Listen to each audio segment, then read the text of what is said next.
Welcome to the One Step Wealthier podcast, where I help you to get a little bit better every day and to achieve your financial goals. Follow along with me, and every week we will talk about all things personal development and personal finance. Together, we can get one step wealthier.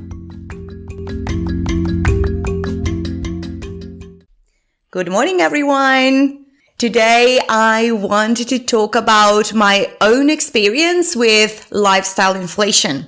Personally, I have never been a big spender, but what I realized in my 20s that sometimes if I was earning a little bit more, I wanted to indulge a little bit more in buying luxury things, so to speak. So before, every time I would travel, and I would go to an airport, I used to pay a little visit to Women's Secret and buy 3 pieces of underwear for 30 euros or $30. I still remember that price. And I used to think this was the bargain and this was my little treat. And the thing was that this was not the only treat that I was having. So I was also buying expensive perfume, buying expensive things that I thought I would have to have, but didn't really bring me a long-term happiness.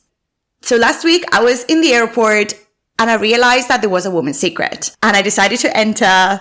And then I realized how much my mindset has changed about this since I started investing. So I entered the airport and there was still this offer of 3 pieces of underwear for 30 euros. And instead of thinking, wow, I'll pick them up, what a bargain, I was thinking, do I actually need them?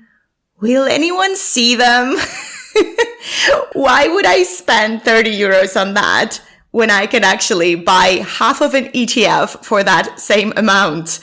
And that really surprised me because I caught myself thinking that. And I was like, why would I even do that? I don't really understand it. That wouldn't make me any happier. And I walked straight out.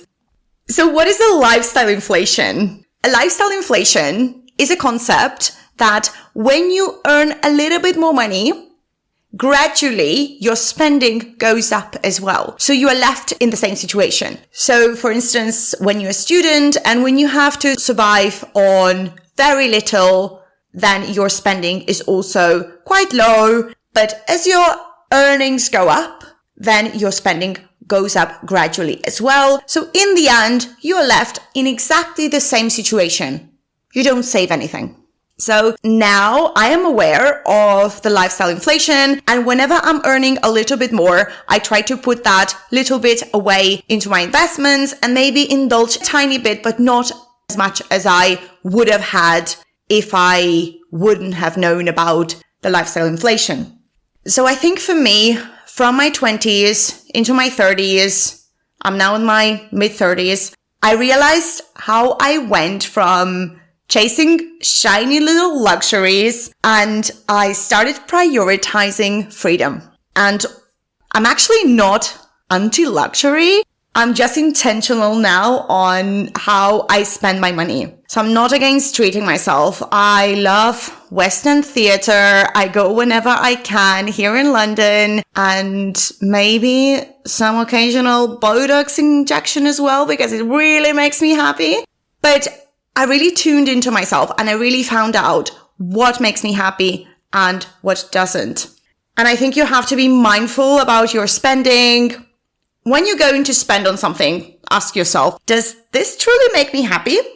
If it does, then go on and spend it, but also cut on other things that don't align with your values.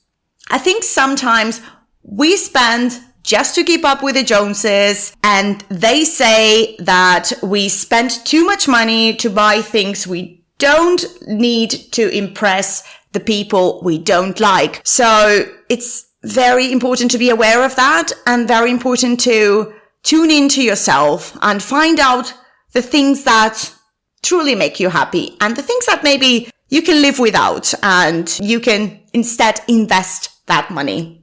So I realized that freedom is actually the real luxury and not the lace.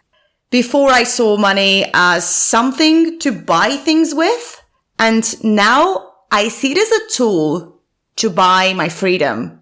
And if those 30 euros are going to buy me a week of freedom in 20 years, well, I will take that over the underwear, of course.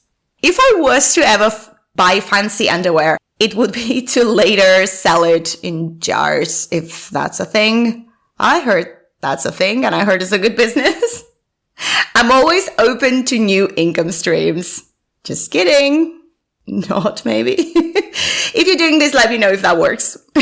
So I hope that my reflections have motivated you to start investing. Remember, the best time to invest was yesterday, and the second best is today. And please note that this is not individual financial advice. Please speak to your financial advisor regarding your individual financial needs. You have just invested in your personal development by listening to this podcast. Thank you for being here and helping yourself to become one step wealthier. Don't forget to subscribe to access new content every week and to better yourself. Stay wealthy, and I hope that you have a wonderful day.